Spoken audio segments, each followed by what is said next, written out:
ভিডিওতে আমরা ষষ্ঠ শ্রেণীর দ্বিতীয় পর্যায়ক্রমিক মূল্যায়নে পরিবেশ এবং বিজ্ঞানের 3 নম্বর স্কুলের প্রশ্ন উত্তরগুলো দেখব। একের আই একটি দ্বিতীয় শ্রেণীর খাদক হলো বাঘ। 2 একটি আগ্নেয়শিলার উদাহরণ হচ্ছে গ্রানাইট।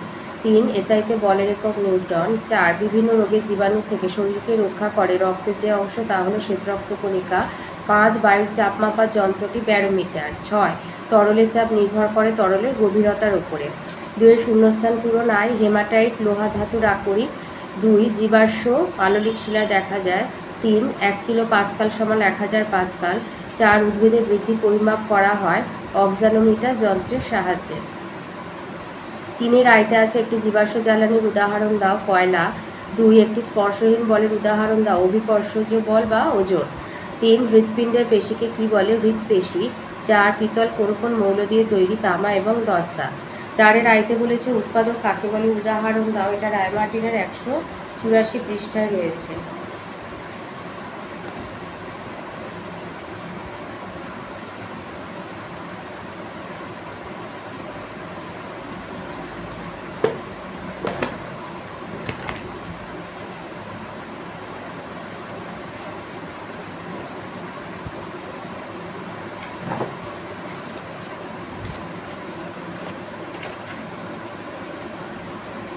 উৎপাদক কাকে বলে, যে সকল জীব সূর্যালোকের উপস্থিতিতে নিজেদের দেহে খাদ্য তৈরি করতে পারে এবং উৎপন্ন খাদ্য থেকে পুষ্টি সংগ্রহ করে সেই সকল জীবেদের উৎপাদক বলে, যেমন সবুজ উদ্ভিদ। 2 দিয়েছে একটি প্রাথমিক একটি লব্ধ এককের উদাহরণ দাও। প্রাথমিক একক হচ্ছে সেকেন্ড আর লব্ধ একক হলো মিটার পার সেকেন্ড। 5 আইতে আছে শক্তির প্রকারভেদগুলি লেখো। এটা রায়মার্টিনের 187 পৃষ্ঠায় রয়েছে। এই যে শক্তির প্রকারভেদ, শক্তির উৎস 2 প্রকার, যথা অনবীকরণযোগ্য বা প্রচলিত বা চিরাচরিত শক্তির উৎস, আর 2 হচ্ছে নবীকরণযোগ্য বা অপ্রচলিত বা অচিরাচরিত শক্তির উৎস। তোমার অনবীকরণযোগ্য বা প্রচলিত শক্তির উৎস হচ্ছে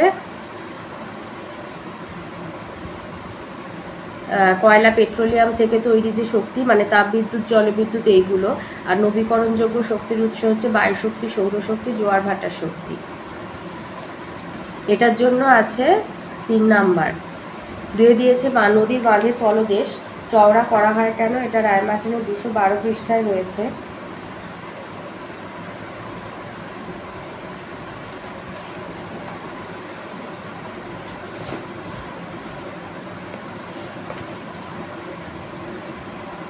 লিখবে আমরা জানি তরলের পার্শ্বচাপ আছে। তরলের পার্শ্বচাপ তরলের গভীরতার উপরে নির্ভর করে, অর্থাৎ তরলে যত গভীরে যাওয়া যায় তরলের পার্শ্বচাপও তত বাড়ে।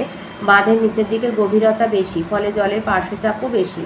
উপরে গভীরতা কম, তাই পার্শ্বচাপও কম, ফলে নদীর গভীরে প্রবল চাপে সহজে যাতে বাঁধ না ভেঙে যায়, তাই বাঁধের তলদেশ উপরের অংশের তুলনায় চওড়া বা মোটা করা হয়।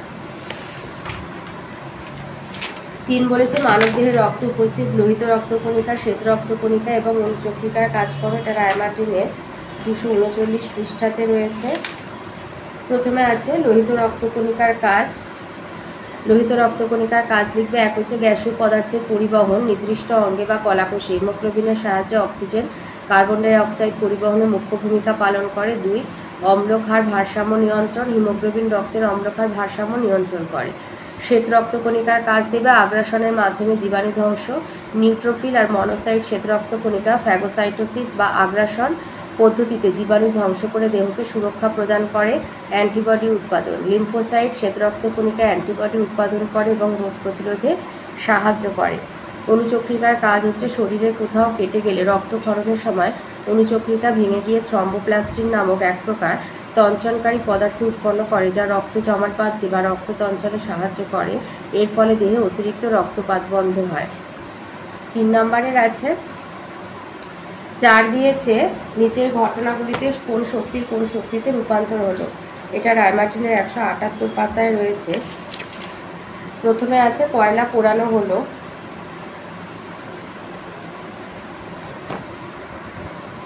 কয়লা পোড়ানো হলো, রাসায়নিক শক্তি তাপ ও আলোক শক্তিতে পরিণত হলো। এটা 1। 2 বলেছে ইলেকট্রিক বাল্ব জ্বালানো হলো।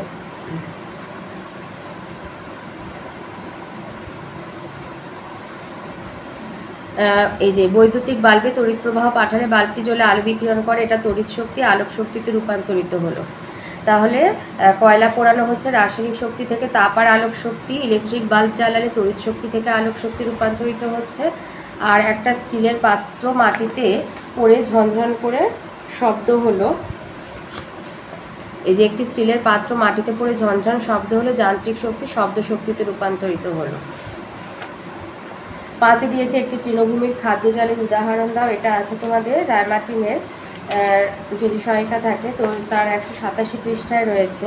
এই যে তৃণভূমি খাদ্য জালের উদাহরণ দাও, ব্যাখ্যা করো। তৃণভূমির খাদ্য জাল একটি তৃণভূমির বাস্তুতন্ত্রের সবুজ উদ্ভিদের দ্বারা উৎপাদিত খাদ্য শক্তি একই সঙ্গে হরিণ, খরগোশ, ইঁদুর ও ঘাসফড়িং ভক্ষণ করে। এরা প্রত্যেকেই ভিন্ন ভিন্ন খাদ্য শৃঙ্খলের খাদ্য। আবার ইঁদুরকে সাপ বা বাজ পাখি খায়, ঘাসফড়িংকে ব্যাঙ খায় এবং ব্যাঙকে সাপ খায়। ঘাসফড়িংকে কখনো সরাসরি বাজ পাখি খায় অথবা সময় বিশেষে ব্যাঙের মাধ্যমে খায়। এইভাবে পৃথক পৃথক একাধিক খাদ্য শৃঙ্খল পরস্পর সম্পর্কিত হয়ে খাদ্যজাল সৃষ্টি করে। আর তার সাথে এই লেখচিত্রটা এঁকে দেবে। তো এই ছিল আজকের আমাদের ষষ্ঠ শ্রেণী দ্বিতীয় পর্যায়ক্রমিক মূল্যায়নের পরিবেশ এবং বিজ্ঞানের 3 নম্বর স্কুলের প্রশ্নের উত্তরগুলো।